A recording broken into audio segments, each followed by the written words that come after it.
ሰላም ጤና ይስጥልኝ አድማጭ ተመልካቾቻችን ይህ የማዕዛ እንግዳ የተሰኘው ፕሮግራማችን ነው። በዛሬ ፕሮግራማችን እንግዲህ እንደተለመደው እንግዳ ይዤ ቀርብ ያለው እንግዳዬ ኢንጂነር ይልቃል ጌትነት ነው። ኢንጂነር ይልቃል ጌትነት ጋር ከረጅም ጊዜ ቆይታ በኋላ በድጋሚ ተገናኝተናል። ኢንጂነር እንኳን ደህና መጣህ። እንኳን ቆየሽ ማዚ፣ እንደምን አለሽ? ደህና ነሽ ወይ? ደህና ነኝ እግዚአብሔር ይመስገን። ያው ብዙ ሰዎች እየጠየቁን ነበረ ከዚህ በፊት በላይቭ ፕሮግራማችንም ላይ ለመናገር ሞክረናል። የነበርክበት ሁኔታ ይጠፋ እየተባልክ ነበር። ያጋጠመህን ሀዘን ሰምቻለሁ። እንግዲህ በጣም ከባድ ጊዜ ነው አውቃለሁ። በስደት ላይ ሆኖ ቤተሰብን ማጣት፣ እናትህን ማጣትህን ሰምተናል። እንኳን እንግዲህ እግዚአብሔር ያጽናህ ነው። ሌላ ምን ይባላል? የእናትህንም ነፍስ ይማር። ተጽናንተህም ድጋሚ ደግሞ ስለተገናኘን በጣም ደስ ብሎኛል። መልካም አመሰግናለሁ ማዚ። ላንቺም ለወዳጆቻችንም ቴክስት ላደረጉ ሰዎችም ስልካቸውን ላልመለስኩም አመስግኝልኝ። እንግዲህ ሁኔታው ምቹ ስላልነበረ ትንሽ ጊዜ ተጠፋፍተናል እና እኔም ትንሽ ጊዜ ፈልጌ ነበረ። አሁን ተገናኝተናል። በድጋሚ ስለጋበሽኝ አመሰግናለሁ ማዚ። እኔም አመሰግናለሁ። እንግዲህ ከሀዘንም ከምንም የሚያነቃንና መልሶ የሚሰበስበን የሀገር ጉዳይ አለ። ያለንበት የኢትዮጵያ የፖለቲካ ሁኔታ ከጊዜ ወደ ጊዜ አዳዲስ ነገሮችን እየያዘ እየመጣ ነውና በድጋሚ በዚሁ ጉዳይ ላይ ነው ቆይታ የምናደርገው። ለአድማጭ ለተመልካቾችም በዚህ አጋጣሚ እንግዲህ መልእክት ስታደርሱን ስጠይቁን ለነበራችሁ ሁኔታውን ለመግለጽም ጭምር ነው ሀሳቡን ያነሳሁት። ኢንጂነር እንግዲህ ከተገናኘን አይቀር እንደው እንደመጀመሪያ ረጅም ጊዜም ስለሆነ በአጠቃላይ በዴቨሎፕመንቱ ላይም ከተነጋገርን አንተ ማሳበን ከሰጠ በተለይ ወቅታዊ ሁኔታ በተመለከተ ሀገሪቱ ላይ ያለው የኢኮኖሚውም የጦርነቱ ጉዳይ በተለየ ሁኔታ ትልልቅ የሚባሉ ነገሮች እየታዩ ነው።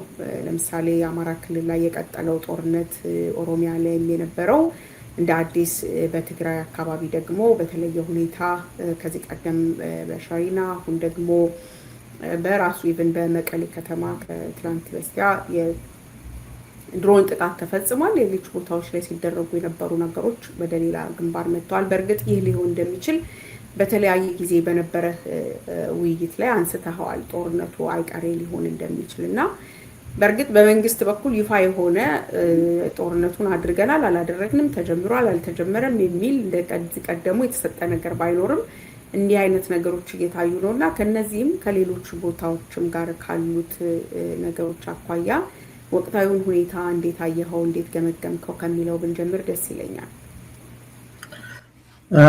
አመሰግናለሁ ማዚ። እንግዲህ አሁን ያለው ሁኔታ በጣም ከባድና ውስብስብ ነው። አድማሱም ሰፊ ነው።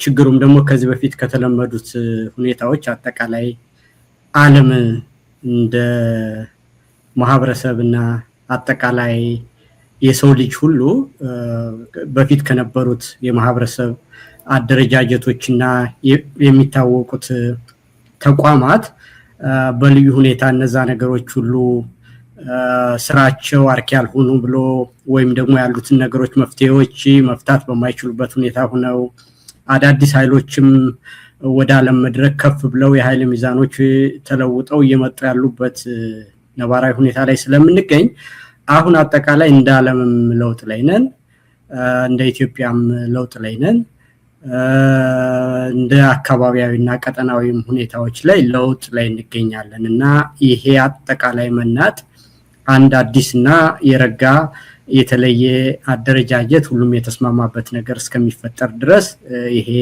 መናጋትና በፊት የነበረው ሁኔታ ወደ መለወጥ ደረጃ ላይ ያለና አዲስ ነገር ኢቮልቭ አድርጎ ሊወለድ ስለሆነ በሁሉም ቦታ ላይ መሸበርና አለመረጋጋት፣ የኃይል አስተላለፎች ከነበሩበት ሁኔታ መለወጥ አጠቃላይ እየመጣ ነው እና ይሄ ሰፊ ነው ማዚ። በሁለተኛው ዓለም ጦርነት በኋላ በአሜሪካኖች ልዕል ኃያልነትና አሸናፊነት የተዘረጋው ህግና የተባበሩት መንግስታትን ጨምሮ ሌሎች ከዛ ጋር ተያይዘው ያሉት ተቋማት ሁሉ ነበረው ሁኔታ እስከዛሬ ድረስ ሲሰሩ ቆይተዋል። አሁን ግን እነዛን ቻሌንጅ የሚያደርግና የቻይናም ከፍ ብሎ መውጣት፣ ሌሎች ሚድል ፓወሮች እንደገና መምጣት እና ያ ነዳጅ የሚገኝበትን አካባቢ የውሃ ትራንስፖርት የሚገኝበትን አካባቢ ዓለም አቀፍ ህጎች የሚሰሩበትን ሁኔታ ሁሉ በሙሉ ቀይሮ የመጣ ነገር ነው እና ያ ለውጥ እንግዲህ እኛ ኢትዮጵያውያንም በራሳችን ደግሞ የውስጥ ችግራችንን ተጨምሮ ኢህአዴግ ተቆጣጥሮት የነበረና በቀጠናውም በአፍሪካም ከዛ በኋላ ለምንም ሲገናኝ ኢህአዴግ ይዞት የነበረው ሁኔታ ኢህአዴግ ደግሞ ከብዙ ጊዜ መዳከም በኋላ ፈራርሷል። ስለዚህ በኢትዮጵያም አዲስ መናጥና አዲስ የለውጥ ማዕበል አለ። ያን ተከትሎ ደግሞ ቀጠናው ሁሉ ከኢህአዴግ መፍረስ ጋር ሌላ አዲስ አደረጃጀት አለ። የዓለምም ሁኔታ ተጨምሮበት ማለት ነው። የቀጠናችንም ሁኔታ ሲጨመር ይሄ ነገር አዲስ የለውጥ መናጥ ውስጥ እንገኛለን እና ያ ሰፊና ትልቅ ነገር መሆኑን ያሳያል። ከዛ ጋር ተያይዞ ደግሞ በእኛ ሁኔታ አሁን ጠበብ አድርገን ስናየው የአማራ ህዝብ ረጅም ጊዜ በነበረበት ሁኔታ ራሱን ለመከላከል 3 አመት በአደባባይና በትጥቅ የጀመረው ትግል አለ። በኦሮሚያ ውስጥ የነበረው ቆየት ብሎ ኦልሞስት እንኳን ደግሞ ቀደም ብሎ ነው የተጀመረው ያ ጦርነት አለ። መሀል ላይ በትግራይ ክልላዊ መንግስትና በአብይ በኩል የነበረው ጦርነት ጊዜያዊ ተኩስ አቁም ነበረ። ያ ነገር ወደ ፖለቲካ ተለውጦ ነገሮች ይረጋጋሉ ሲባል ሌላ አዳዲስ ጦርነቶች በመፈንዳታቸው ያ ደግሞ ገርበብ ብሎ የነበረው ነገር እንደገና ተኩስ አቁሙ ተመልሶ ተኩስ ሊጀመርና ቀጠናው ሊሰፋ ተቃርቧል ጦርነቱ። ያ ደግሞ እንግዲህ በተኩስ አቁሙ የነበሩት ሁኔታዎችና የኃይል አስተላለፎች ሌላ አዲስ ለውጥ ይዘው መጥተዋል።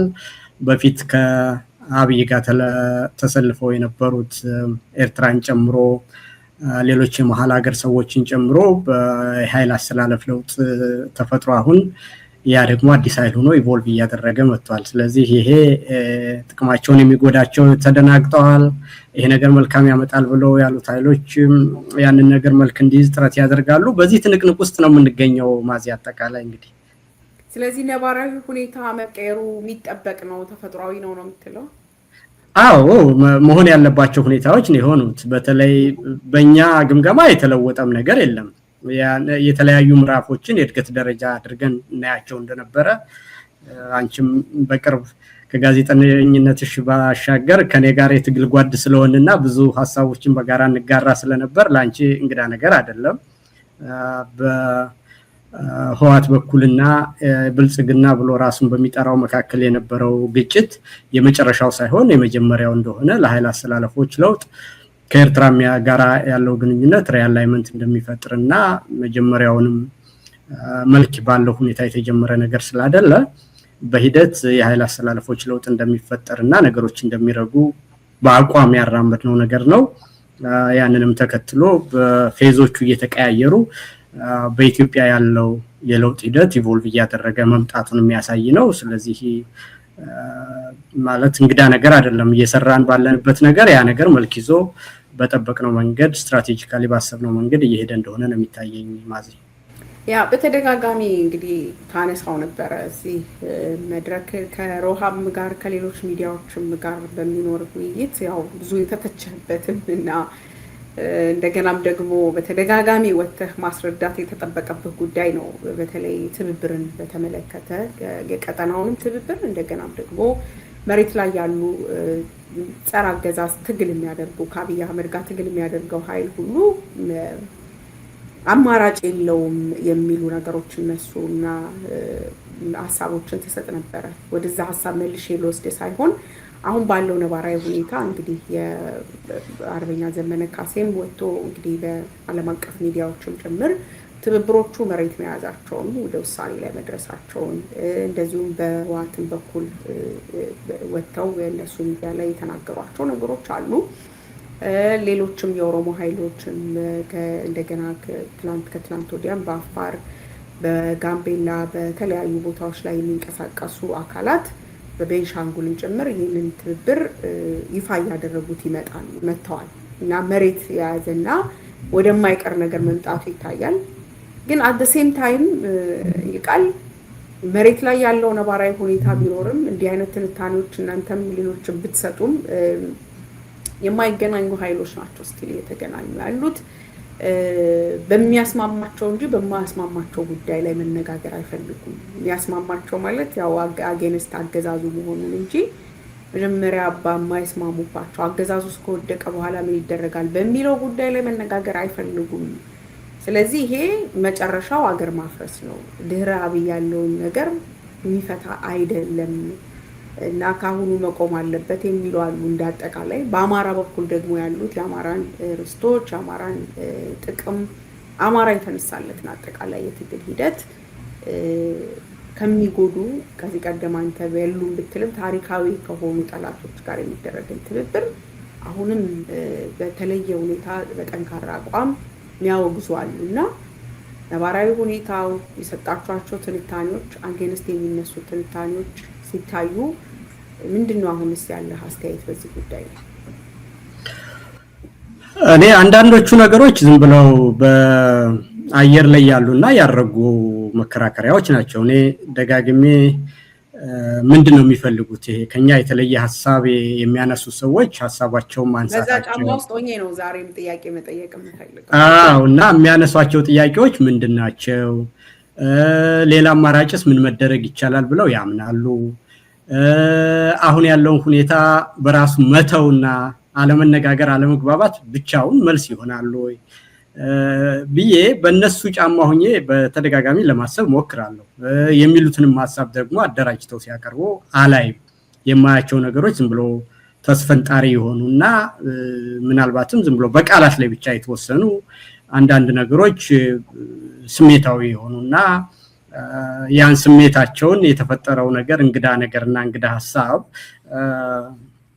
ግራ ያጋባቸውና ለዛ ለስሜታቸው እንግዳ የሆነውን ነገር አዲሱን አስተሳሰብ ለመቀበል ከነበሩበት ሁኔታ ህዋትን መጥላት ህዋትን መታገል ብቻውን እንደ አንድ አርበኝነት የሚቆጠርበትና ለአምሯቸው የነገሩት ነገር ያ ስለሆነ የኃይል አስተላለፍ መለወጡን ነባራዊ ሁኔታዎች መለወጣቸውን አሁን የምንገኝበት ሁኔታ ሌላ መሆኑን እነዚህ ነገሮች ለምዶ አዲሱን የኃይል አስተላለፍ ለመልመድና ያን የምንገኝበትን መድረክ አምኖ ለመቀበል የራሱ ከስሜት ጋር የሚደረግ ትግል አለ።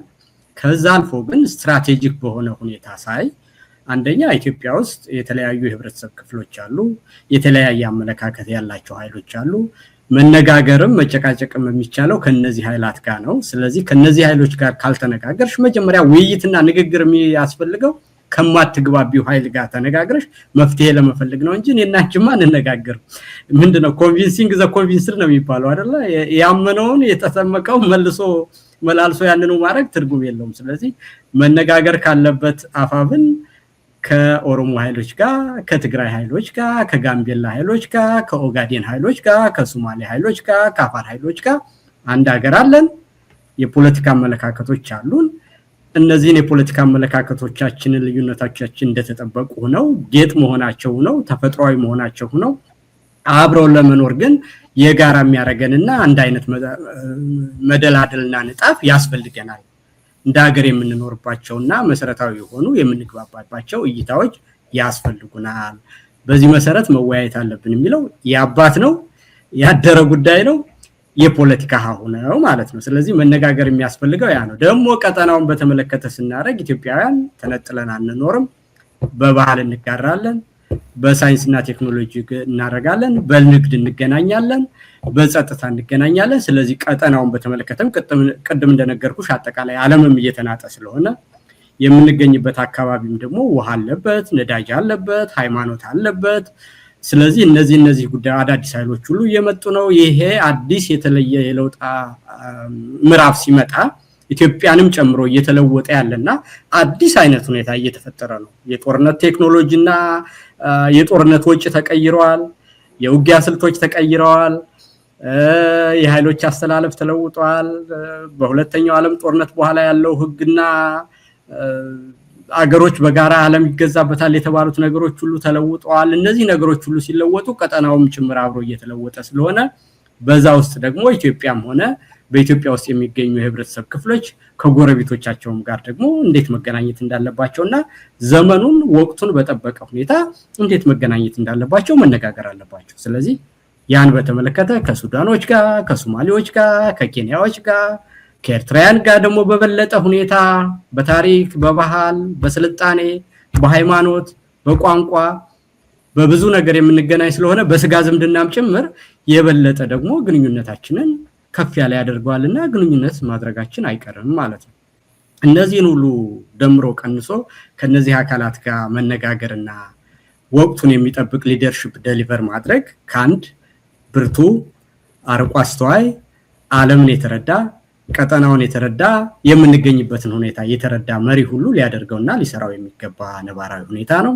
በዚህ መሰረት አሁን በምንገኝበት ሁኔታ የምንገኝበት ዘመን ተለውጧል፣ ትውልዱ ተለውጧል፣ ጥያቄዎቹ ተለውጠዋል፣ የሀገሮቹ ፍላጎትና የመደራጃ መሰረቶች ሁሉና ፍላጎቶችና መጋጫ መንገዶች ሁሉ ተለያይተዋል፣ መደራጃ መንገዶች ሁሉ ተለይተዋል። እነዚህን ሁሉ ግምት ውስጥ ያስገባና አዲሱን የምንገኝበትን የዓለም መድረክ በሚመጥን ሁኔታ መነጋገርና መወያየት ተገቢና ትክክለኛ ነገር ነው። ያን ደግሞ መልካ አድርጎ ውይይቶችም ንግግሮችም ጀምረዋል።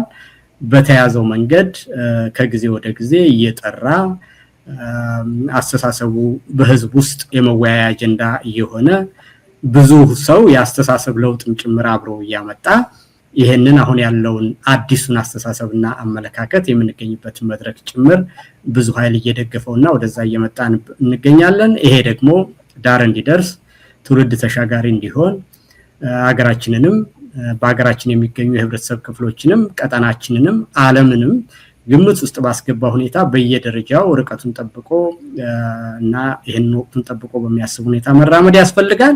መንገዱ ግን በጥሩ ሁኔታ የተያዘበት ሁኔታ ነው ያለው። ያንንም ደግሞ በተግባር በሚለውጥ ሁኔታ አንቺው እንደተናገርሽው የፋኖ አመራሮችም የትግራይ ኃይሎች የህዋት አመራሮችም የተለያዩ የአፋርም ሆነ የጋምቤላ አመራሮች ይህንን ነገር በተግባርም በፎቶም በዓለም አቀፍ ግንኙነትም እየተናገሩት ነው። የዓለም አቀፍ ሚዲያዎችም ያንን እያስተጋቡት ነው። በዛ ደረጃ እንግዲህ ያንን የመሰለ አመለካከት እየተፈጠረ እንገኛለን ማለት ነው። ማዚ እሺ ለስ ቢ ስፔሲፊክ እና ሰዎች የሚያነሱትን ጥያቄ አንዳንድ ጊዜ ባይፓስ የሚደረጉ አሉ። ኢንቴንሽናቸው ታይቶ ዝም ብሎ ከጠላት ወይም ካገዛዙ ፍላጎት የሚመጣ ነገር ሲሆን እንደው ሆን ተብሎ አጀንዳ እየተሰጠ ነው ተብሎ ጉንጭ ማልፋት አያስፈልግም ብለህ ልታልፈው ትችላለህ። ግን አንዳንድ ስፔሲፊካሊ የሚነሱ ነገሮችን ግን እንደው የትብብር ጥቅምን ብቻ በማብራራት የሚታለፉ ላይሆኑ ይችላሉ። ቀላል የማይባሉ ሰዎችንም ኮንቪንስ ሊያደርጉ ይችላሉ።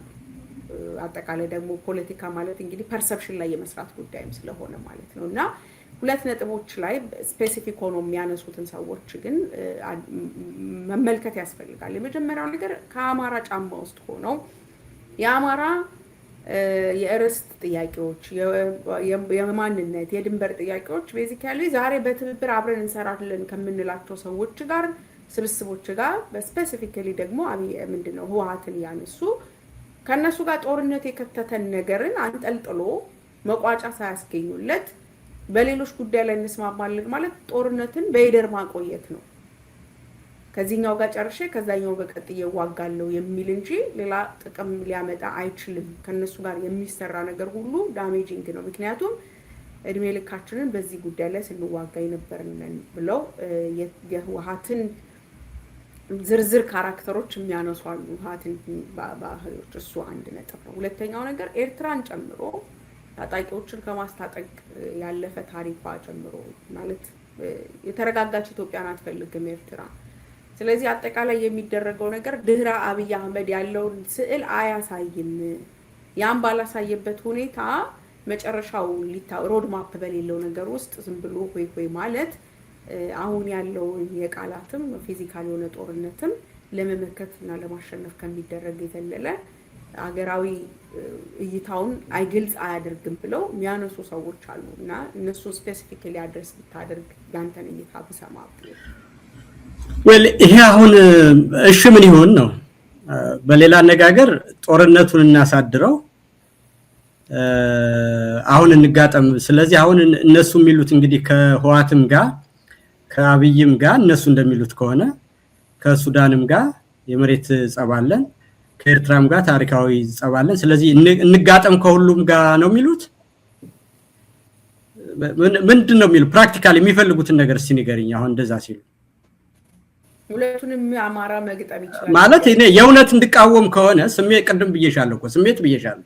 አሁን ከህወሓትም ጋር አማራ ይግጠም ከኤርትራም ጋር ይግጠም ከአብይም ጋር ይግጠም ነው የሚሉ እና ይሄንን ደግሞ እንዴት ወደ ውጤት እንደሚለወጥ አሳየኝና ይሄንን እስኪ አሳምኝ ማለት ነው። ይሄንን አሁን ምን ብዬ ልመልስ ማለት ነው? ምንድነው የሚፈልጉት የሚለውን እኮ ባውቀው ይሄ በዚህ ነገር አያዋጣም እላለሁ። ይሄንን ከሆነ የሚመርጡት እኔ አልገባኝም ማለት ነው። እንደዚህም ደግሞ የሚል ሰው ሰምቼ አላውቅም። ከህወሓትም ጋር ልግጠም፣ ከኤርትራም ጋር ልግጠም፣ ከሱዳንም ጋር ልግጠም የሚል ሰው ደግሞ በአደባባይ ሰምቼ አላውቅም። ህወሓትን መጥፎ ነው ብቻ የሚል ሰው ነው የምሰማው። እሱ ደግሞ መፈክር ነው እንጂ እንትን አይደለም፣ ምንድነው ስትራቴጂ አይደለም። እና የኔ ግን እንትን የአማራ ህዝብ የህልውና አደጋ ገጥሞታል። የህልውና አደጋ የገጠመው አካል ደግሞ የትግል ሰልጥ አይመርጥም፣ የጠላት ቅደም ተከተል አይመርጥም። መጀመሪያ ነገር መኖር ነው የሚያስፈልገው።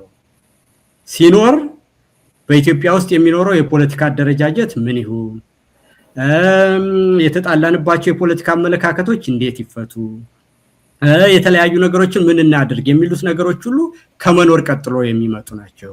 መኖር ከፖለቲካ አመለካከት፣ ከሀገር፣ ከአይዲዮሎጂ፣ ከመደራጃ ስልት ሁሉ ይቀድማል። ስለዚህ መኖር የመጀመሪያው ነገር ነው። ፖለቲካ ከመኖር ቀጥሎ የሚመጣ ነው። ስለዚህ አይደለም ከመኖራችን በፊት ድንበራችን ነው፣ ከመኖራችን በፊት ህወሓትን ማጥፋት ነው የምንፈልገው፣ ከመኖራችን ሁሉ የፖለቲካ አመለካከታችን ይቀድማል ከሆነ ፋላሲ ነው፣ አልቀበለውም ማለት ነው። አበቃ። ከነዚህ ሰዎች ጋር አልከራከርም። እኔ ሳልኖር ወይም ደግሞ ውሸትን ነው እንጂ የህልውና አደጋ አላጋጠመም ብሎ ይከራከራል። የአማራ ትግል ዝም ብለን ለውሸታችን ነው የህልውና ያልነው እንጂ የህልውና አይደለም። ስለዚህ ትግላችን እንደውም እኮ በኢትዮጵያዊነት ነው የምንደራጅ፣ በአማራነት መደራጀቱ ተሳስተን ነው ሁሉ ብለዋል እነዚህ ሰዎች። እነዚህ ሰዎች ጋር አሁን እኔ እንትን የለኝም፣ ምንድነው መከራከርም አልችልም ማለት ነው። የአማራ ትግል የህልውና ሳይሆን እንደ አባቶቻችን አሁን ያጋጠመን ችግር እንደ ብሔር አደጋ ሳይሆን የመጣብን በኢትዮጵያዊነት በመደራጀት ነው የምንፈታው ብለው ኢትዮጵያዊነት ነው የሚያዋጣን ብለው ሁሉ አማራ ያልን ተሳስተን ሳንበስል ሳናውቅ ነው ብለው ሁሉ ይደዋል እነዚህ ሰዎች። ከህወሓት ጋር ያጣላቸው ምን እንደሆነ ከኢትዮጵያዊነት ጋር ነው ያጣላቸው። ስለዚህ ከአማራነት ጋር አይደሉም። ደግሞ ኢትዮጵያ የሚባለው ደግሞ የሁሉም ኢትዮጵያውያን ሁሉ ነው፣ የአማራ የግሉ ጉዳይ አይደለም ማለት ነው። እና በመሰረቱ ሁሉ ችግር ያለበት አመለካከት ነው ማለት ነው የተባለው ነገርና የምንለው ግን ማዚ አማራ የህልውና ትግል አጋጥሞታል። በአጠቃላይ አሁን ባለው ሁኔታ ደግሞ ስርዓቱ እየፈራረሰ ስለሆነ ለሁሉም አደጋ ሆኗል። ኢህአዴግ የፈጠረው ብስባሽና በኢህአዴግ ውስጥ የነበሩ ስንጥቆች ሁሉ አጠቃላይ ለሁሉም የማይበጅ ህወሓትንም ጨምሮና የትግራይንም ህዝብ ሊያጠፋ ያለ አደገኛ ሁኔታ መጥቷል። ስለዚህ የነበሩን መጠነኛ ልዩነቶችና በፖለቲካ የሚፈቱት ሁሉ እነዛን ስንጥቆች እየተጠቀመ ስርዓቱ ሁላችንንም ሊያጠፋን ተነስቷል። ሀገራችንንም ሊያጠፋ ነው፣ የተለያዩ ህብረተሰብ ክፍሎችንም ሊያጠፋ ነው። ስለዚህ በቅደም ተከተል ችግሮቻችንን እንፍታ። መጀመሪያ የሁላችንም የጥፋት መሰረት የሆነውንና ሊያጠፋን ያለውን ስርዓት እናስወግድ። ከዛም በኋላ ደግሞ ከዚህ በፊት ይዘናቸው የነበሩ ጥያቄዎችና ሁኔታዎች በጊዜ ብዛት ስናያቸው ሁላችንም የሚጎዱ ሁኔታዎች ስለሆኑ እንገናኝና እንመካከርና በሂደት እንፍታቸው። ከዚህ ስርዓት ካስወገድን በኋላ ጊዜያዊ የሽግግር መንግስት እናቋቁምና ጥያቄዎቻችንን ሁሉ ወደ ህዝብ እናወርዳቸው ሲባል መተማመን ከሆነ በፖለቲካ ውስጥ ማዚ እንዲህ እንደልብ የሚገኝ ከረንሲ አይደለም።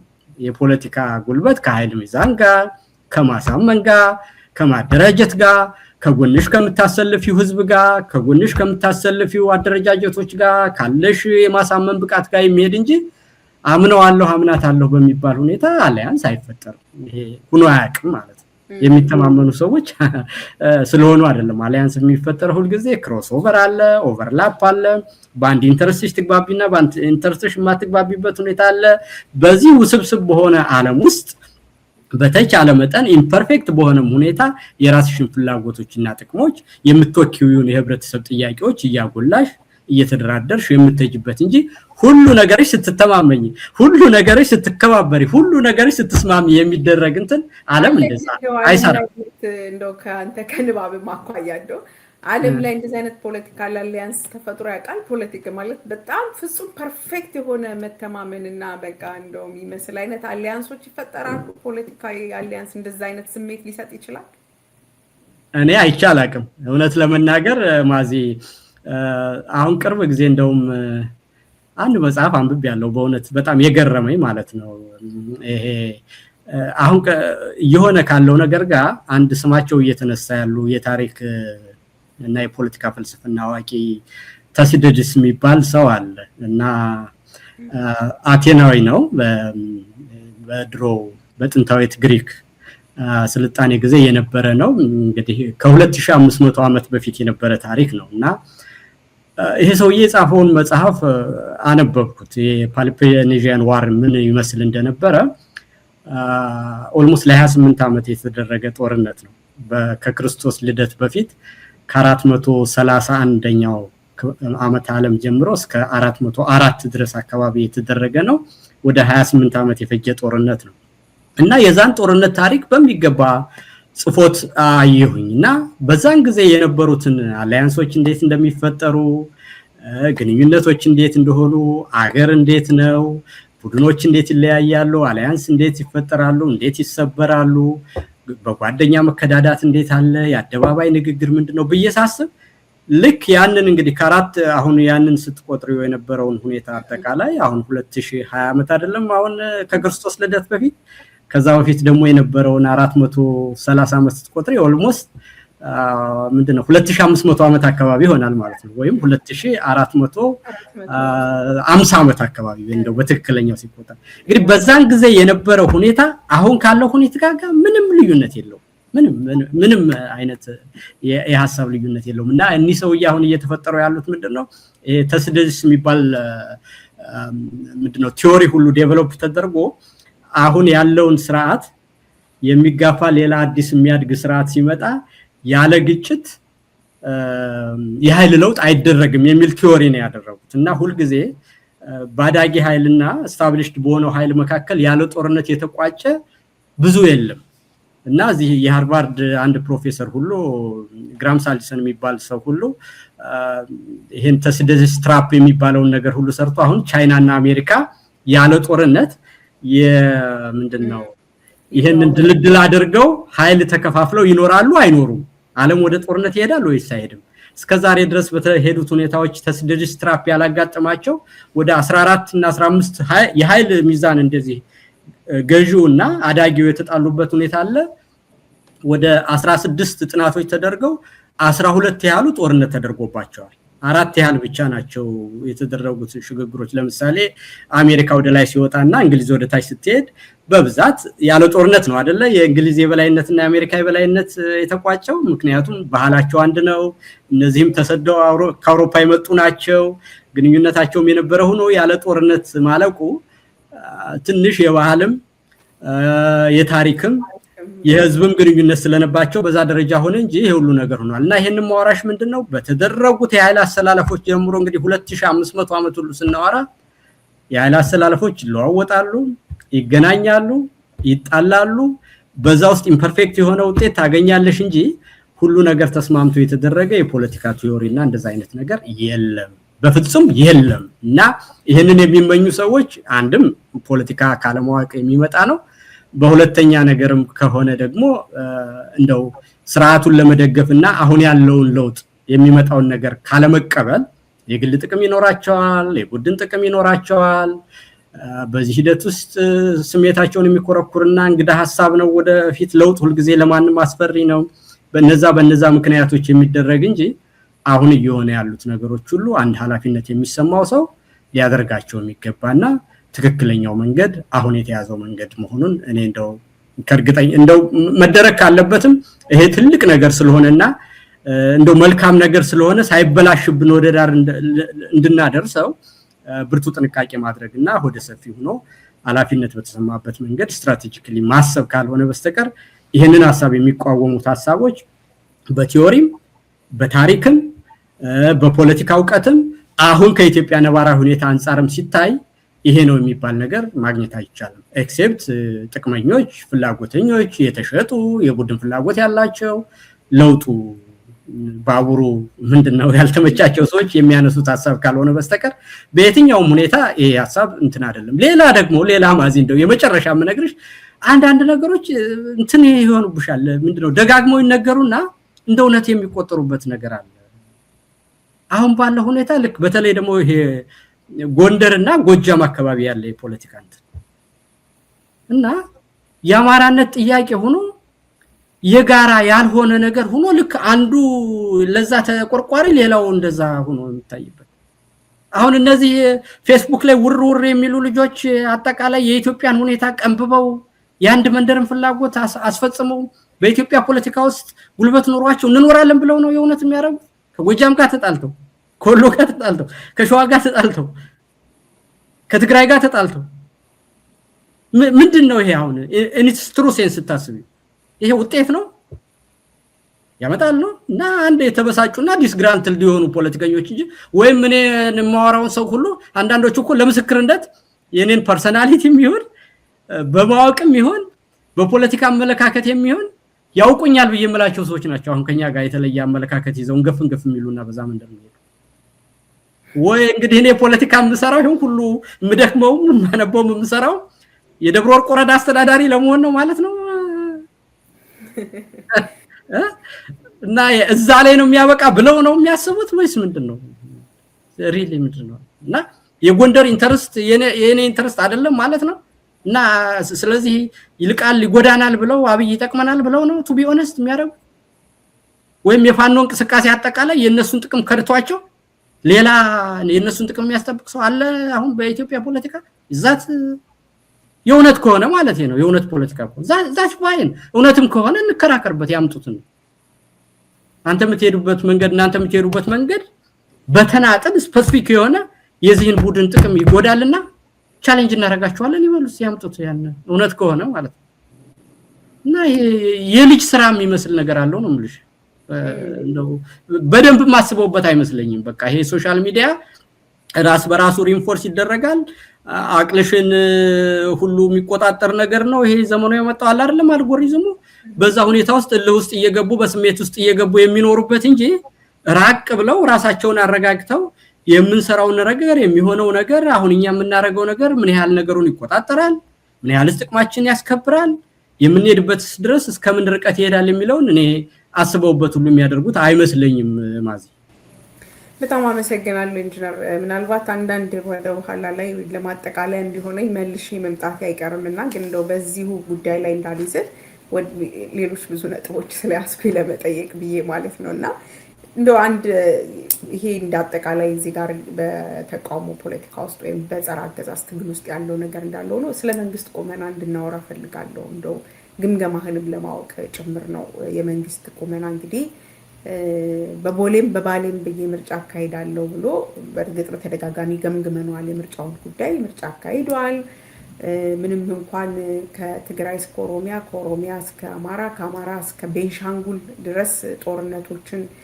ያደረገ ዛሬ እናንተ ስናወራ በትላንትና ሁለት ንጹሃን በድሮን የተጨፈጨፉበት ዛሬም አማራ ክልል ላይ ሌሎች ጦርነቶች የሚደረጉበት አገር ቢሆንም ግን ደግሞ ምክክር ኮሚሽን የሚል ዓለም አቀፍ ተጽዕኖ ለመፍጠር ወይ ዓለም አቀፍ አጀንዳ ለማድረግ 4000 ሰዎችን ሲኤምሲ ላይ ሰብስቧል እንግዲህ መስከረም ላይ ደግሞ መንግስት አጸናለሁ ይላል እና እንደ መንግስት በዚህ ልክ ነው ቁመና ይሄ ነው ይላል የኔ እይታ ነው የኔ ልክ ካልሆነ አንተ ተገመግመዋልና ምንድነው በምን መልኩ ታየዋለ የመንግስት ቁመና አጠቃላይ ነገሩ ምንድነው ያንተ ግምገማ ምንድነው ምን ላይ ያለው እንግዲህ ማዚ በሁሉ ጊዜ የምንለው ነው አሁን እኔ የምንገኝበትን ሁኔታ ምረዳው በለውጥ ማዕበል ውስጥና በሂደት ላይ እንዳለን እንጂ አንድ ልክ ለምሳሌ የደርግ መንግስት ሲመጣ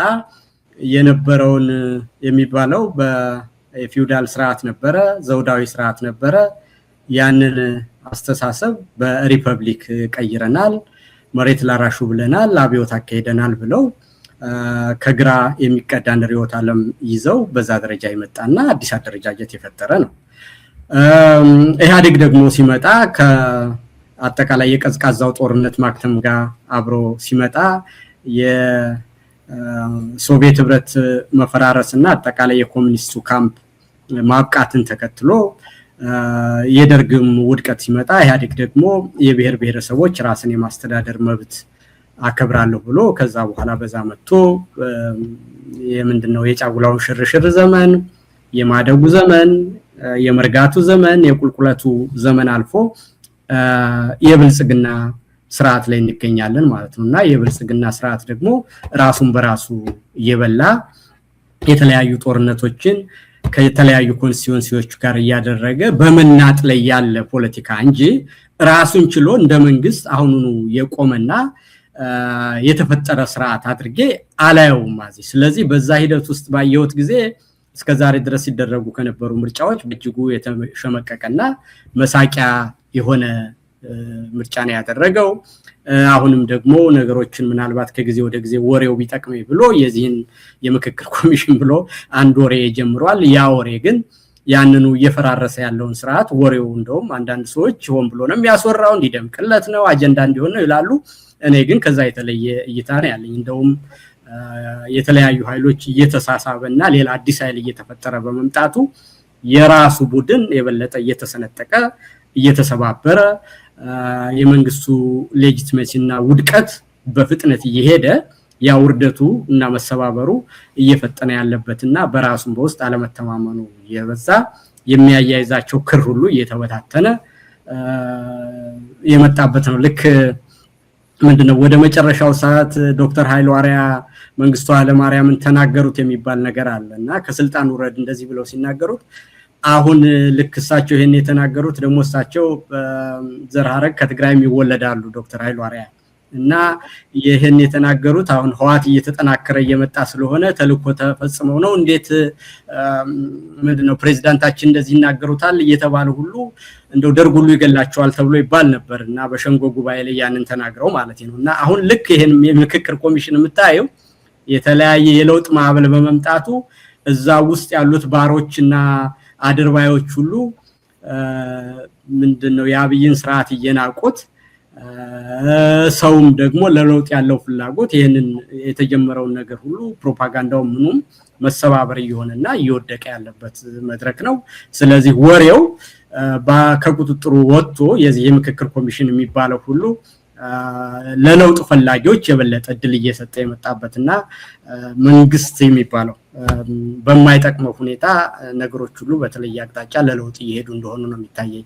የምርጫው ሂደት ያንን ተከትሎ የዓለም አቀፍ ሚዲያዎች ያስተጋቡበት ሁኔታ ይሄ የምክክር ኮሚሽን ተብሎ ደግሞ ይሄንን የተያዘበት መንገድና የህዝብ አስተያየትና የሚዲያዎችን አጠቃላይ ሁኔታ በሌላ መንገድ ደግሞ መረጃዎችና ሚስጥሮች እንዴት ወንፊት ሆኖ መንግስት እየወጡ እንደሆነ ስታዩ የሚያሳይሽ ነገር ሁሉ በምንም አይነት ይሄ ብልጽግና የሚባለው አይነት በተለይ አሁን እኔ የዚህ የለውጥ ኃይሎች አንድነትና መሰባሰብ በይፋ ከታወጀ እኔ እውነቴን ነው የምልሽ አይደለ ጦርነት ሁሉ ሳይደረግ መንግስት በራሱ የሚፈርስ ሁሉ ነው የሚመስለኝና በጣም ነገሮች ሁሉ ወንፊት ሆነውና ሁሉ ነገር የተሰባበረበት የለውጥ ሂደቱ የኢህአዴግ አጠቃላይ መሞትና መበስበስ ግባተ መሬቱ ሊፈጸም የተቃረብንበት ሁኔታ መሆኑን የለውጥ ሂደቶች ሁሉ እንደው ማየት ለሚፈልግና እውነቱን ለሚረዳ ሰው ኮለል ብለው የሚታዩ ነው ይመስለኝ ማዚ ካነሳው አይቀር እዚሁ ላይ ጥያቄ ለጨምርበት የምክክር ኮሚሽኑን በተመለከተ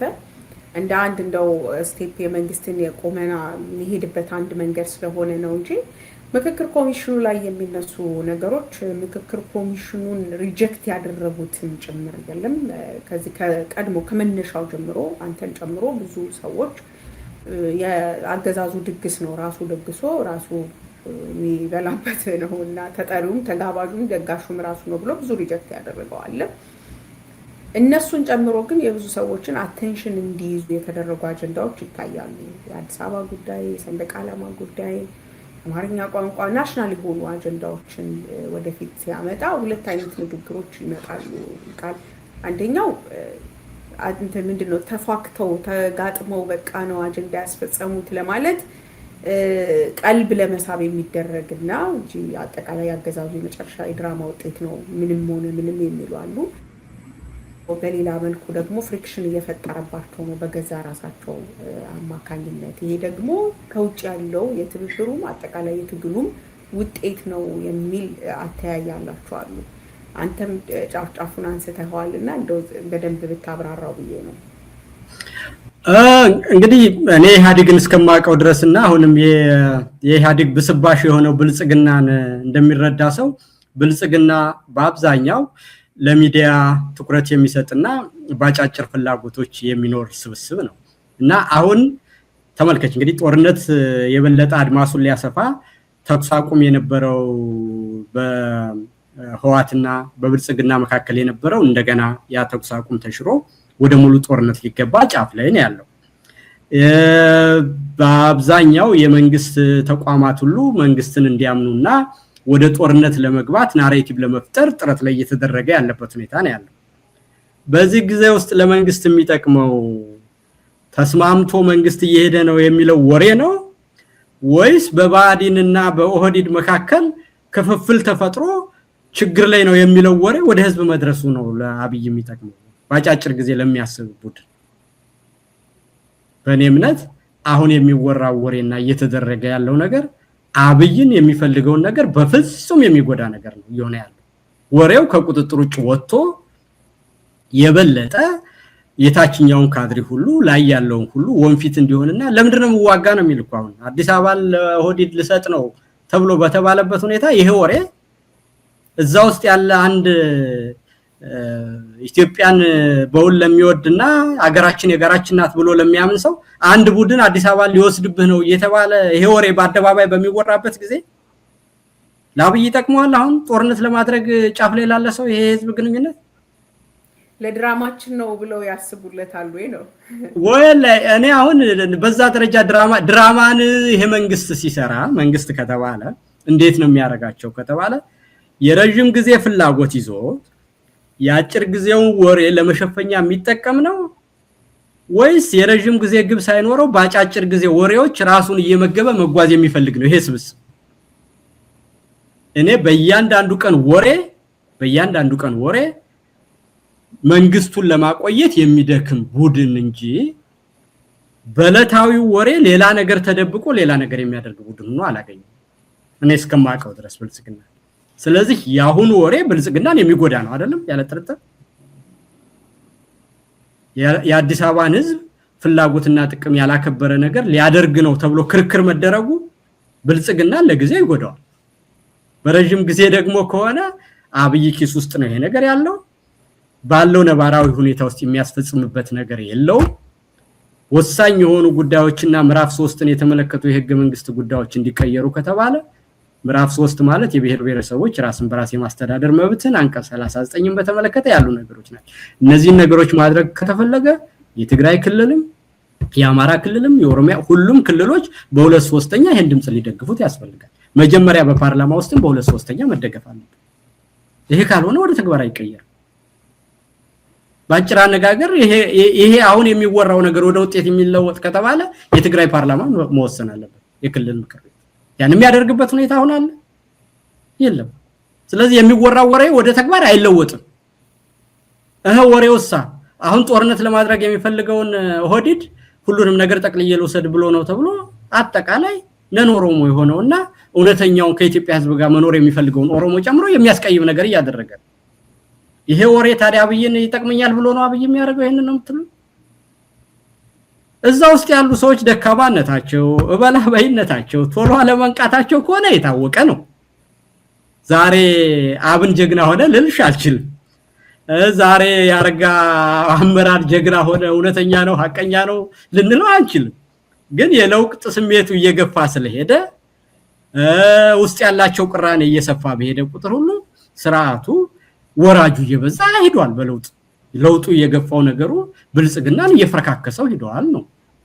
ይሄ ቲዮሪ ግን ትክክል ነው እንጂ አብን ዛሬ ጀግና ሆነ አብን ዛሬ ትናንትና ምንድነው መንግስት ህግ የማስከበር ስልጣን ስላለው በአማራ ክልል አዋጅ እንዲታወጅ ከባዲን ጋር ሆነው እንዳወጁብን እዛው ነው ቤት የሚገኘው 4 ኪሎ አካባቢ ባለው ባዲን ጽፈት ቤት ውስጥ የአብን ሰዎች ሁሉ ተገኝተው መንግስት በአማራ ክልል የሚወስደውን እርምጃ አጠናክሮ ይቀጥል ብለው እንደወሰኑ እኔ ራሴ አውቃለሁ አምናለሁ። ያንን አላደረጉም ብዬ አልከራከርም። አሁን ግን በመጨረሻው ሰዓት እነሱን መክዳት ጀምረዋል። ያ ስርዓት የማይጠቅም ስለሆነ ስርዓት ሲያረጅ የሚከዳ ሰው የለም እንድትይ ነው። ይሄ ቲዮሪ ነው። ኤክስ ዋይ ዚ ልዩ ችሎታ ሳይሆን አምባሳደር ይከዳል፣ ጀነራል ይከዳል፣ የፓርቲ አባል ይከዳል፣ ታዋቂ የነበረ አባል ሁሉ ይከዳል። ዲፌክሽን ስርዓት ሲያረጅ የሚመጣ ነገር ነው። እንደ መንግስቱ ኃይለማርያም እድሉ ካገኘ በአውሮፕላን ይጠፋል። ኤግዛክትሊ። ስለዚህ ይሄ መከሰቱ በአድን ጀግና ስለሆነ አብን አባላት ዛሬ ኢንቴግሪቲ ስላገኙና ሌላ መልካም ባህሪ ስላመጡ አይደለም። ያንን አዋራጅ ታሪካቸውን ያይክፍም ግን በተርዛንቱ ሊቭ ዛሬም ቢሆን ደግሞ አደጋው ብዙ ስለሆነ ከዛ ከወረዱና ወደ ቀልባቸው ከተመለሱ ምንድነው ከጥፋት ይሻላል አይደለም? እስከ መጨረሻው ድረስ ህዝብን ክዶ የማይሆን አዋራጅ ተግባር ከመፈጸም በነቁበት ሰዓት ውስጥ መቆም ከዘላለማዊ ፍጹም ጥፋት ያድናል። ያንንም ካደረጉ ለራሳቸው ለና ከ100% ጥፋት 80% ጥፋት ይሻላል። ሶማሊ ጊዜ መዳኛው እንደምንም ብሎ ከህዝብ ጎን መቆም ነው። እና እኔ በኔ ግምገማ ልሳሳት ይችላል። አሁን ይጠቅመኛል ብሎ ያመጣው የምክክር ኮሚሽን ወሬ አብይም በሚጎዳ ሁኔታ ተጠናቋል ብዬ ነው የምረዳው።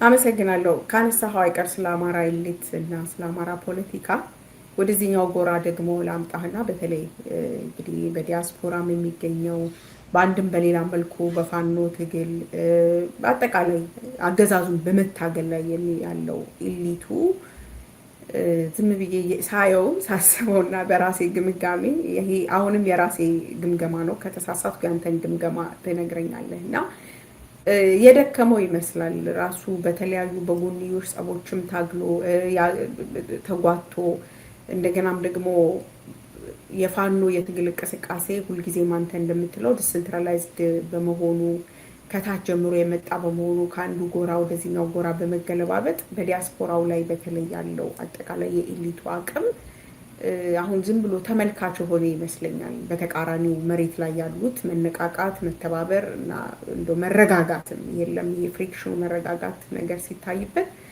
እዚህኛው ላይ ግን የመድከምና የመተው ነገር ይታያል። እሱን ነገር ማስተዋል ይችላል ወይስ የተለየ አመለካከት እይታ ነው ያለው? እውነት ነው። ምንም በለውጥ ሂደት ውስጥ ይሄ ያለ እኮ ነው። እንግዲህ መጀመሪያ ራሱን ችሎ ይሄ እንግዲህ ዲያስፖራ የትግል አደረጃጀት የነበረው ሁኔታ የምታውቂው ነገር ነው። መጀመሪያ ራሱን ችሎ የኢህአዴግን አገዛዝ በመታገል ረገድ በትጥቅ ትግልም በግንቦት 7 መልኩ እዚህ ውጭ ያለውን በሰላማዊ ትግል ሲደክም ነበረ። ያ ከውጭ የሚደረገው ድጋፍና ሀገር ውስጥም ያለው አጠቃላይ ትግል በኢህአዴግ ራሱ የሰራው ድርጅታዊ አወቃቀር መልክ ያለው ስላልነበረ በዲሞክራሲ ማዕከላዊነት ፓርቲ በብሔር ብሔረሰቦች ማስተዳደር ደግሞ ህገ መንግስት ብሎ ሁለቱ ግን የተቃረነ በኢህአዴግ ቁጥጥር ዘላቂ የሆነውን ህገ መንግስታዊ ነገር ዘላለም ይጀኖራል ብሎ ያስብ ነበረ። ስለዚህ ኢህአዴግ በፈረሰ ጊዜ የህገ መንግስት የሚባለው ለራሳቸው የፈጠሩት ነገር አብይን ወልዶባቸው ያ ግርግር ሁሉ መጥቶ የሆነው ነገር ሁሉ ሆኗል ማለት ነው። ስለዚህ የነበረው ትግል ምንድነው? አንደኛ ኢህአዴግን በመቃወም የተሰባሰበ አመለካከት ነበረ። ኢህአዴግ ጠፋ። ኢህአዴግ ሲፈርስና ብልጽግና ሲመጣ ብልጽግናን በመደገፍ ውስጥ ተሰባስቦ ነበረ። ከዛ በኋላ ደግሞ ብልጽፍና የማይጠቅም ሲሆንበት ያ ራሱን ችሎ ተሰባበረ። ልክ አሁን መሬት ላይ ያለው የኃይል አስተላለፍ ለውጥ እንደተደረገ ሁሉ መሬት ላይ ያለው የትግል አስተሳሰብ ኢህአዴግን ከመቃወም ብልጽግናን ወደ መደገፍ ከዛ በኋላ ደግሞ የፋኖን ስብስብ እየደገፉ የተለያየ ያልጠራ አመለካከት ይዞ መሄድ ስለነበረ ያ ደግሞ የራሳቸው ኢንተረስት አካባቢያዊነት አለበት፣ የውጭ ፍላጎት አለበት፣ ግለሰባዊ ፍላጎት አለበት። ያ መገጫጨት አዳክሞት አሁን የትግል መሪነቱ ሁሉ መሬት ላይ ሲሆን ይሄ በውጭ የነበረው አመለካከት ከነዚህ ሁሉ አዙሪቶች ሁሉ አልፎ ነው የመጣው። እንግዲህ ጸረ ኢህአዴግ ሆኖ ተደራጅቷል። ፕሮ ብልጽግና ሆኖ ተደራጅቶ ነበረ። ከፕሮ ብልጽግናነት ደግሞ ፕሮ ፋኖነት ሲመጣ በዚህ ሂደት ውስጥ በነበሩ ሂደቶች ሁሉ እየተሰባበረና የአመለካከት ለውጥ እያደረገ ነው የመጣውና አሁን ያ ተዳክሞ አዲስ አስተሳሰብ ለመፈጠር እንግዲህ ንስሐ የመጀመሪያውን ነገርሽን መካድ ይጠይቃል አይደለ? የመጀመሪያውን ፍጹም አምነሽ ከዛ ሞቶ ያስፈልጋልና ወይም አንድ ዘር ለመብቀል መጀመሪያ መበስበስ አለበት አይደለም? እና በለውጥ ታሪክም ሂደት የነበረው አመለካከት መጀመሪያ መፍረስ አለበት አዲስ አመለካከት ለመውጣትና አሁን የሚገኘው የዲያስፖራውና የአማራ ኤሊት አመለካከት በፊት ይዟቸው የነበሩት አመለካከቶች ሁሉ እና መሰባሰቢያ አጀንዳዎች ሁሉ ስለፈረሱና ስለሌሉ በአዲስ አመለካከት ውስጥ ለመምጣት ራሱን ችሎ የዛው ዑደት አካል በመሆኑ አሁን መዳከም ውስጥና አዲስ አመለካከት ለመያዝ ጥረት እያደረገ ያለበት ደረጃ ላይ ይገኛል። እነዛ ሂደቶች ሁሉ በውስጥ የአመለካከት ሽግሽግ ለማድረግ በሚደረግ የለውጥ ሂደት ውስጥ ሁሉ የሚፈጠሩ ነገሮች ናቸው። ከዚህ በኋላ እንግዲህ ይሄ አመለካከት አሁን የተያዘው የፋኖ መሰባሰብ የአመለካከት የጋራ ሆኖ በእናንተም በሚዲያዎችም ሲሄድ ይሄን አመለካከት ይዞ ደግሞ የሚያራምድ አካል ወደ መሪነት እየመጣ በዛ ዙሪያ በድርጅቶችም በግለሰቦችም እየተሰበሰበ መልክ ይዞ የሚወጣበትና ለዛ ለውጥ የምዕራፍ ሽግግር ላይ የምንገኝ ይመስለኛል። ማዚ አመሰግናለሁ። እንደው ግን ያው ማንሳቱ ጥሩ ነው፣ ትኩስ አጀንዳም ስለሆነ ካልተስማማህ መዝለል ትችላለህ ጥያቄን እና አንዳንድ እንግዲህ በፖለቲካ ውስጥ ትንሽ ያድጋሉ በትብብርም ደረጃም ጥሩ ናቸው ምናምን ብለን የምናስባቸው በአንድም በሌላ መልኩ ከነከሌ ጋር ትብብር አያስፈልጋችሁም እነከሌ ጋር ነው መተባበር ያለባችሁ ምሁራን የምንላቸው ኤሊት የምንላቸው ወይም በዚህ ቅድም እንዳልከው ይዘውት የመጡት አመለካከት ሲወድቅ ሲነሳ የመጡ እንደነ ጀዋር አይነቶቹ ደግሞ ጭራሽ አንድን ቡድን መፈረጅ ውስጥ ግለሰብን እያነሱ ማፍረጥ ውስጥም የገቡበት ሁኔታ አለና ምንድነው የዛ ውጤት ነው አሁን ያመጣው የግምገማው ውጤት ነው ወይስ ዌሪዝሚ የሚለው ነገር የሚያስጨንቃቸው? ያ ኮምቢኔሽን ኦፍ ፋክተርስ ሁሉም ናቸው። ኤቢሲዲ ሁሉም ትክክል ናቸው። ማዚ አሁን አንቺ ያልሻቸው ፋክተሮች ሁሉ ይፈጥራሉ። አንደኛ ለውጥ ሲመጣ ይሄ የነበረው ስታብሊሽመንት ሲናጋ የምንገኝበት አዲስ መድረክ እና እንትን አቅል ያስታል። ስለዚህ በዚህ ሂደት ውስጥ እኔ የት ነኝ የሚል አለ።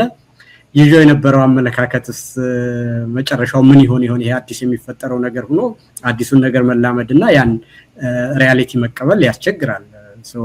እነዚህ አዳዲስ አስተሳሰቦች በተፈጠሩ ጊዜ በዛ ጊዜ ሸክ ያደርጋል ማለት ነውና የመጀመሪያው ነገር በዚህ ሸክ ሲያደርግ እየተስፈነጠረ የሚወጣ መስመር የሚለቅ ያን ያስተሳሰብ ሽግግር አድርጎ ሪያሊቲውን ተረድቶ ዲስፓሽኔት ሆኖ ከነበረው ሰልፍ ሰርቪንግ ባያዝ ወጥቶ ሳይንሳዊ በሆነ ሁኔታ የት ነበርን አሁን ያለንበት ሁኔታ የት ነው ሪያሊቲውና የለውጥ ኃይሎች አሰላለፍ ምን ይመስላል አዲሱ ነገር ምንድነው ያንን እውነታ ተቀብሎ የሚሄድና በረጋ ሁኔታ ራሱን ከሁኔታው ጋር አርሞ ዲስፓሽኔት በሆነ ሁኔታ ነገሮችን ገምግሞ የሚሄድ አለ። አዲሱን ነገር አልሰማም ማላይም ብሎ ክዶ ደግሞ እሱ የነበረበትን ዓላማ ብቻ እየተረዳ የሚዘፍን ሰው ካለ እንግዲህ ሪያሊቲው ይተፋዋል ከባቡሩ ይወጣል የሴንተር ላይ የነበረው አመለካከት ማርጂናል እየሆነ እንግዲህ ምንድነው ወደ አንደርዶግነት ይቀየራል ማለት ነው ወይም ምንድነው ከፔስ ሜከርነትና ከሐሳብ አፍላቂነት ከሐሳብ ሴንተርነት ወደ ምንድነው ተናዳፊነትና ነቃፊነት ይቀየራልና ይሄ የኃይል አስተላለፍ ለውጥ ሲደረግና ማርሽ ሲቀየር መምጣት የሚገባቸው አስተሳሰቦች ናቸው። ይሄ ማለት ግን እንደተባለው በሂደቶች ሁሉ ፍጹምነት የለም። በሚሄዱት ነገሮች ሁሉ በተደራጀ ሁኔታ ከሆነ ሐሳባቸውን አደራጅተው ስጋታቸውን የሚገልጹ ከሆነ አንደኛ ያለውም አካል የለውጥ መሪ ሆነው ሐሳብ ማለት ነው ሐሳቦችን እንደገና እንዲያይ በጥንቃቄ እንዲያርም የነቃፊዎችን ሐሳብ ውስጥም ግምት ውስጥ እንዲያስገባ እድል ይሰጣል። ወይም ደግሞ ምክንያታዊነቱን እንትን ብሎ ሐሳቦችን አሰናርቶ ህዝብን ለማስተማር እድል ይሰጡታል።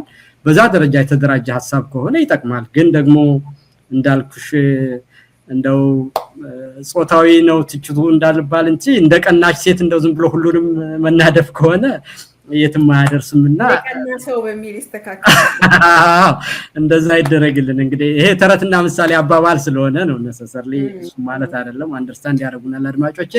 በዛ ደረጃ ማየት ያስፈልጋል።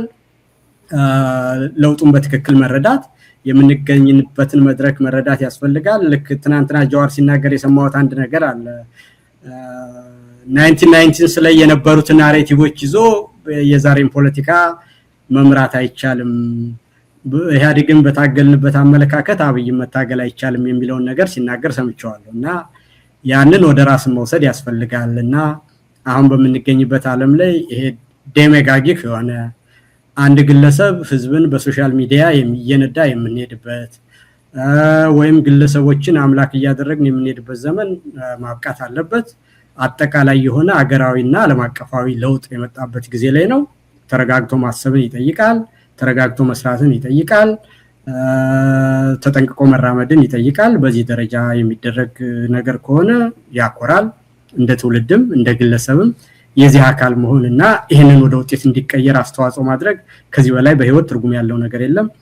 አንደርዶግኖና ደግሞ እያበላሹ ከሄዱ አዋራጅ ታሪክ ጽፎ ራስንም አዋርዶ መጨረሻም በማያምር ሁኔታ ምንድነው መቋጨት ስለሚሆን እንደው ለራሳቸው ጊዜ ወስደው ይሄ ሶሻል ሚዲያ በጣም ተናዳፊና ባህሪን ሁሉ የሚቀይር ነገር ስለሆነ ለራሳቸው ይጥሞና ጊዜ ቢወስዱና የማነሳው ጥያቄ እውነት ከህዝብ ጋር ከሀገር ጋር ከአጠቃላይ ነባራዊ ሁኔታዎችና ከተለወጡ ነገሮች ጋር ፋይዳውና እውነታው ምንድነው ብለው ነገሮችን ዲስፓሽኔት ነው ቢተነትኑ መልካም ነው የሚል ትንሽ ወንድማዊ ምክር አለኝ። ህትማዚ አመሰግናለሁ።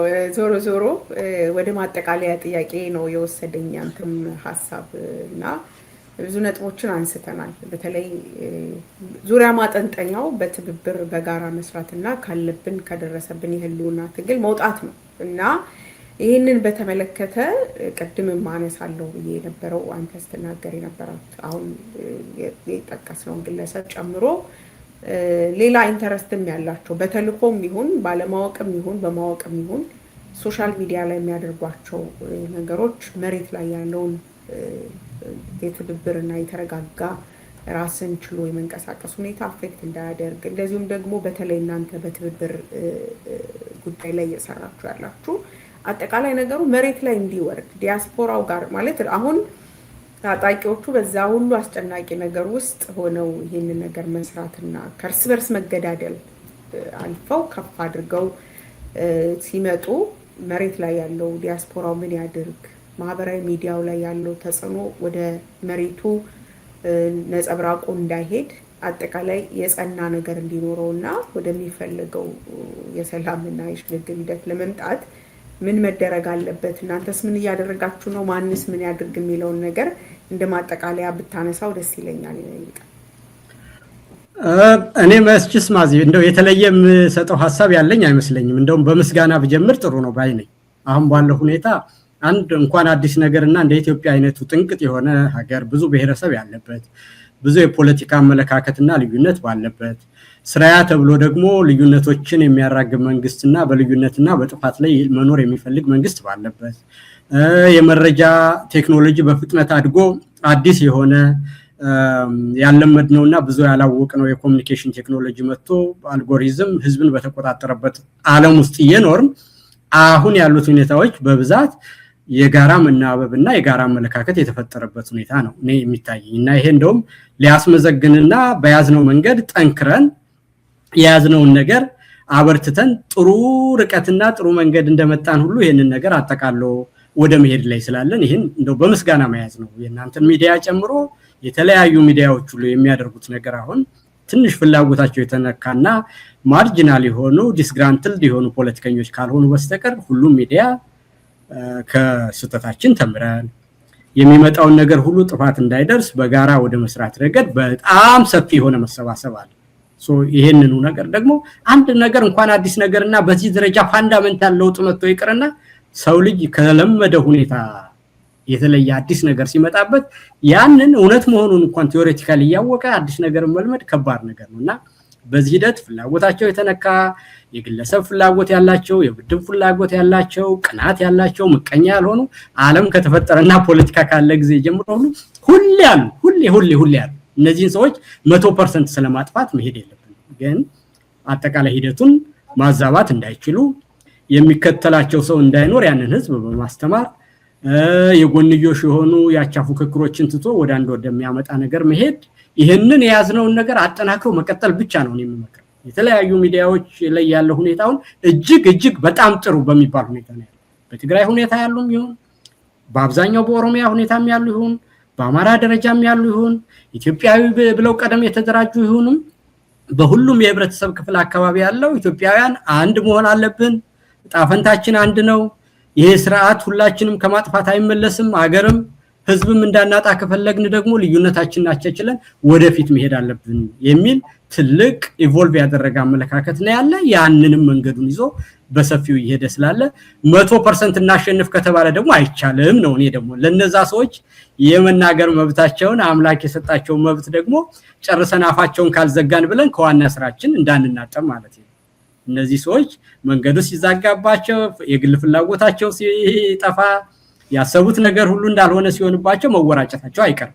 ግን ያ አጠቃላይ ትግላችንን እንዳይጎዳ ህዝብን እንዳያሳስቱ መልስ ከመስጠት ባለፈ ኮምፕሊትሊ እነዛን አካላት ሁሉ በሙሉ እናጠፋለን ከሆነ ከእውነታ ጋር መጣላትም ስለሚሆን ማይኖሪቲ የሆነ ያ ድምጽ እየሳሳ እየሰለለ በጊዜ እንደሚጠፋ እንጂ ዛሬውኑ በአንድ ቀን ስለማይጠፋ 100% አሸናፊነት በፖለቲካ እንደሌለ ማወቅ ያስፈልጋል። እንዲህ አይነት ሐሳቦች ከጆች ምቀኞች ያቻ ፉክክሮች የቡድን ግጭቶች ሁሌም በፖለቲካ ውስጥ ያሉ ነገሮች መሆናቸውን አውቀን ብዙሃኑን ግን እያሸነፍን መሄዳችንን ማወቅ ያስፈልጋልና አብርሃም ሊንከን የዚህ ሀገር ዋና መሪ ብዙ ጊዜ ተናገሩ የሚባለው ከአንድ ነገር ውስጥ ጊዜ ወደፊት ስንራመድና እንደ ፖለቲከኛ ስናይ ማየት ያለብን በያዝነው ነገር ውስጥ ምን ያህል መጥፎ ነገር አለ ምን ያህል ጥሩ ነገር አለ ነው እንጂ ሁሉ ጊዜ እነዚህ ነገሮች በአንድ በተያዘ ነገር ውስጥ ሁሉ ጊዜ አሉ ነው የሚለው እና በያዝነው ነገር ውስጥ ጥሩ ነገሩ ከበዛና መጥፎ ነገሩ ከቀነሰ ያንን ነገር መግፋት አለብን ነው እንጂ